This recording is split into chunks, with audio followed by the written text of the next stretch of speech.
Ms. Young, in your testimony, you talked about next-gen flight procedures and so on. Have the airlines, as an industry, have they done any estimates on how much fuel has been saved by deploying performance-based navigation or required navigation performance? Or if not a number, can you speak to it? So when we're able to fully deploy RNP, performance-based navigation procedures, we can save a considerable amount of fuel and hence reduce emissions that way. The numbers are a little bit hard to true up across the country because, as you know, the next generation air transportation system implementation has been sort of piece by piece.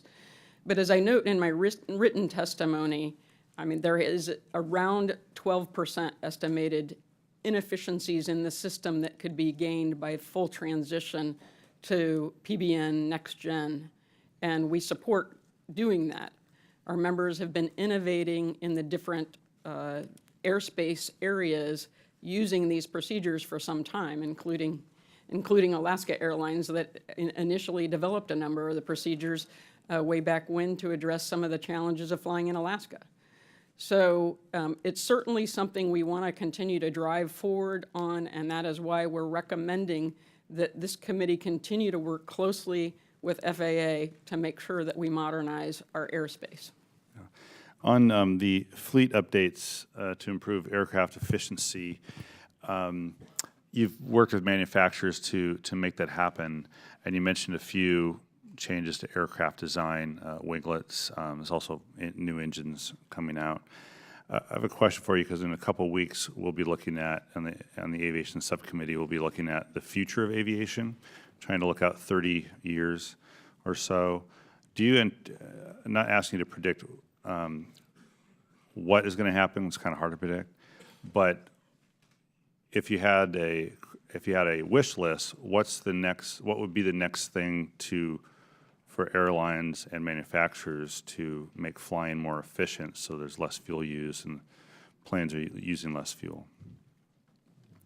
Well, thank you for that question. We do work very closely with the manufacturers, and that's a critical part of our program for achieving our emissions goals. So through a number of things like moving to composite materials, there's still room there. Moving our jet turbine engines are extremely fuel efficient, but Pratt & Whitney and GE and others have found ways to continue along those lines. And you mentioned winglets. Those, may be surprising to people. Those are on the tips of the wing, so what you see tipping up there can bring 4% or more additional fuel efficiency. So we're really taking sort of in the near term those kinds of approaches. But working with the manufacturers and FAA in its CLEAN program and NASA in its programs, we're looking at things as advanced as hybrid electric aircraft. Yeah. We're looking at other materials. There are discussions, we're not sure that we're going to be able to go there, but in changing the entire way the aircraft is designed to be a different shape and more aerodynamic. But those are really the long-term programs. And if I could stress, the programs that are funded for FAA to work with us in public-private programs are one-to-one dollar matches. They bring a lot of bang for the buck. Those focus on the nearer-term breakthroughs that airlines and airports and manufacturers can make. NASA has a program with us that is the long-term one, and it is basically, again, a one-to-one match. So it's good bang for leveraging the best in aviation. Thank you. The CLEAN program has been mentioned a couple times, and I just want to thank the members who were here last year to amend the FAA bill to put that program back in place and encourage others to support it in the future if we get there. My time remaining, I just want to know from Mr. Prochaska and Dr. Lyon if there's a conflict between you all in terms of, one, calling for continuing tax credits for EV and for EV technology versus relying on the market to place where those EV charging stations are, much like we rely on the market to place gas stations. Should the market lead or should federal tax credit policy lead? And I'll yield back. Thank you for the question. I think at this point, we are just scratching the surface in terms of the opportunity for market impacts on infrastructure across the country.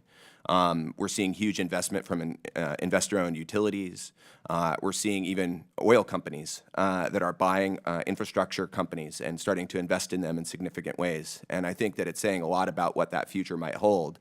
At the same time, there are needs for, at this point, incentives to still exist to help encourage the early stage part of this investment. So while we might have 50,000 chargers across the country that are deployed, things like the alternative fuels corridor are going to be critical, and the funding for that to expand charging. We also need to retain the tax credit, so 30C, because that's an important driver for businesses, so it can start the process for their investment. And I think we're going to see the long-term impact in fuel savings over time. Mr. Lyon, if you could submit your response in writing, that'd be great. We're trying to adhere to